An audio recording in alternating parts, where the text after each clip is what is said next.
श्री स्वामी समर्थ। स्वामी महाराज तुमच्या सर्व चांगल्या इच्छा पूर्ण करो ही स्वामींच्या चरणी प्रार्थना करते आणि आजच्या या नवीन व्हिडिओला सुरुवात करते। पण त्या अगोदर तुम्ही जर चॅनलवरती नवीन असाल तर सबस्क्राइब करा आणि शेजारील बेल आयकॉनलाही प्रेस करा, म्हणजे माझ्या सर्व नवीन व्हिडिओंचं नोटिफिकेशन तुम्हाला मिळेल आणि तुम्ही एक पण व्हिडिओ मिस करणार नाही। येत्या 30 एप्रिल वार बुधवार या दिवशी आलेली आहे अक्षय तृतीया।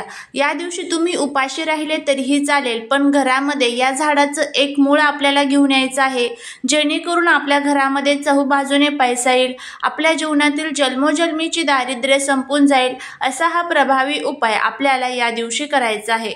हा उपाय कसा करायचा, कोणत्या वेळेमध्ये करायचा याची संपूर्ण माहिती आज या व्हिडिओमध्ये मी तुमच्याबरोबर शेअर करणार आहे। त्यामुळे व्हिडिओ हा स्किप न करता शेवटपर्यंत पाहत रहा। चॅनलवरती नवीन असाल तर सबस्क्राइब करा आणि कमेंटमध्ये श्री स्वामी समर्थ लिहायला अजिबात विसरू नका। हिंदू पंचांगानुसार वैशाख शुक्ल पक्षाची तृतीया तिथी रोजी अक्षय तृतीया साजरी केली जाते। यंदा ही अक्षय तृतीया 30 एप्रिलला असणार आहे, अर्थात या दिवशी कोणतेही शुभ कार्य मुहूर्त न बघता करण्यात येते। शास्त्रानुसार अक्षय तृतीयेच्या दिवशी केलेल्या पुण्यकर्माचे फळ कधीही कमी होत नाही, म्हणूनच या दिवसाचे विशेष महत्त्व आहे।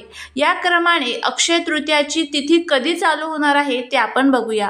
अक्षय तृतीया ही 29 एप्रिल रोजी संध्याकाळी 5:32 सुरू होईल आणि 30 एप्रिल रोजी दुपारी 2:13 पर्यंत असणार आहे, परंतु उद्या तिथीला प्राधान्य दिले असल्यामुळे या दिवशी 30 एप्रिल रोजी अक्षय तृतीया हा सण साजरा केला जाणार आहे।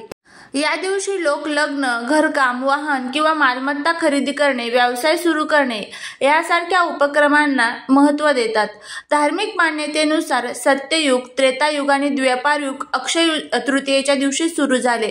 असंही म्हटलं जातं की भगवान विष्णू परशुरामाच्या रूपामध्ये याच दिवशी अवतार घेतला होता आणि आई गंगा देखील याच दिवशी पृथ्वीवरती अवतरली होती। एवढंच नाही तर 4 धाम यात्रा देखील अक्षय तृतीयेपासूनच सुरू होते, ज्यामुळे या तारखेचे महत्त्व आणखीन वाढत असते।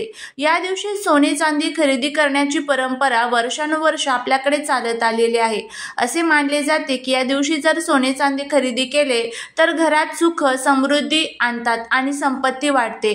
त्यामुळे बाजारपेठांमध्ये या दिवशी आपल्याला विशेष गर्दी पाहण्यासाठी मिळत असते। अक्षय तृतीयेला केलेल्या कामाचे फळ कायमस्वरूपी मिळते। अशा परिस्थितीत ज्या लोकांनी कोणतेही शुभ कार्य बराच काळ पुढे ढकललेले आहे ते या दिवसाचा फायदा घेऊ शकतात। धार्मिक दृष्टिकोनातून ही तिथी खूप पुण्यवर्णक मानली जाते। अक्षय तृतीया हा 3.5 मुहूर्तापैकी एक मुहूर्त आहे, जो दरवर्षी वैशाख महिन्याच्या शुक्ल पक्षाच्या तृतीया तिथीला साजरा केला जातो आणि या दिवशी जर आपण मुहूर्त न बघता काम केलं तरी आपल्याला त्यामध्ये यश आणि सुख समाधान मिळत असते।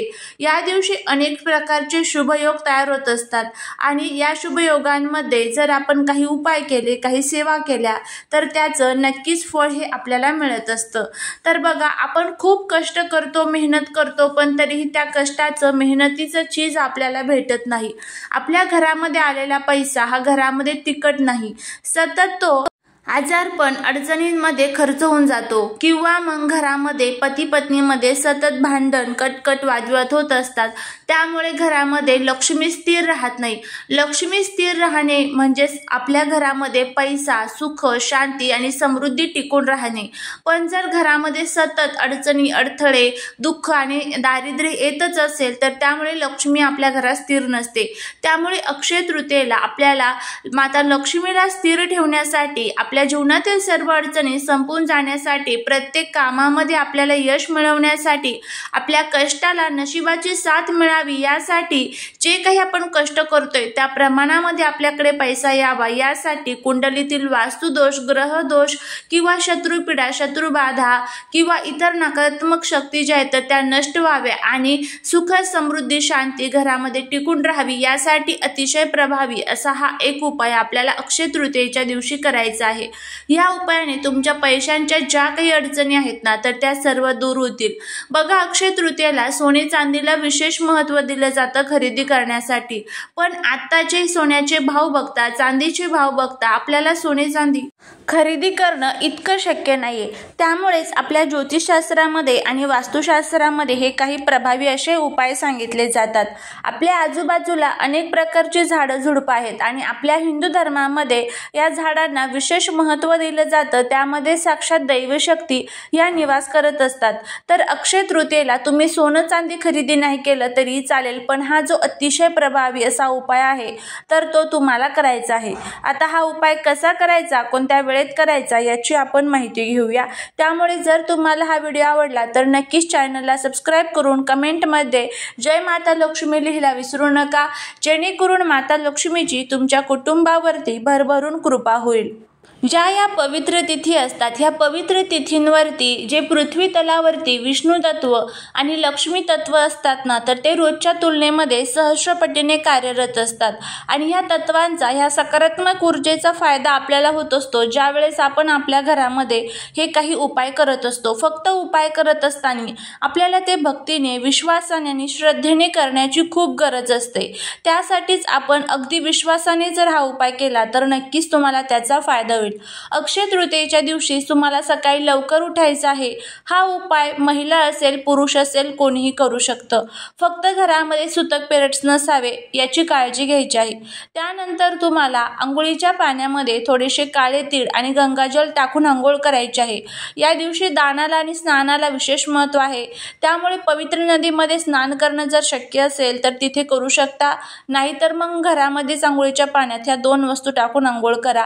त्यानंतर आपली रोजची जी काही देवपूजा असते तर ती तुम्हाला करून घ्यायची आहे आणि नंतर तुम्हाला सकाळी 10 वाजायच्या अगोदरच हा जो उपाय आहे तर तो करायचा आहे।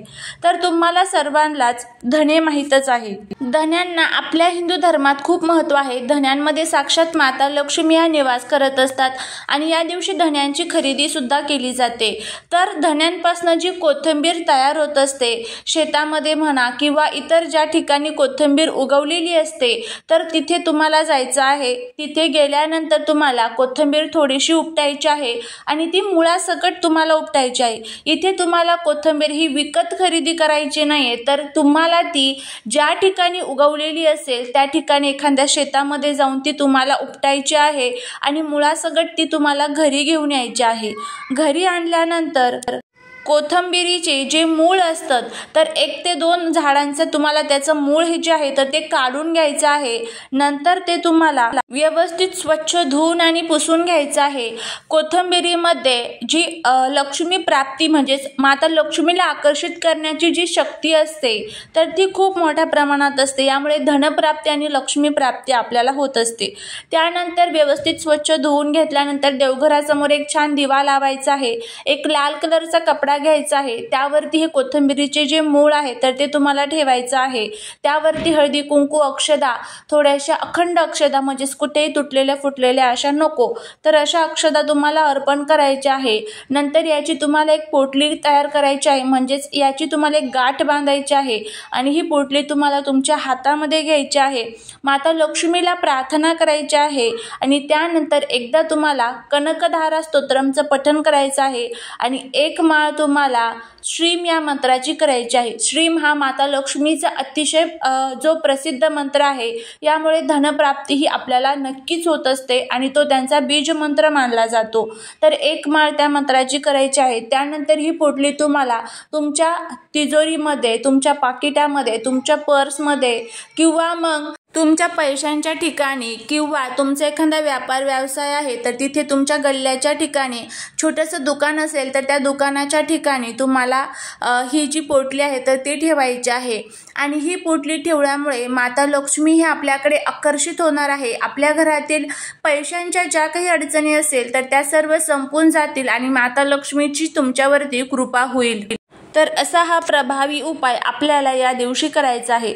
अगदी साधा सोपा उपाय जर तुम्ही केला तर नक्कीच त्याचे फायदे होतील। चालेली सेवा ही महाराजांच्या चरणी रुजू करते। श्री स्वामी समर्थ।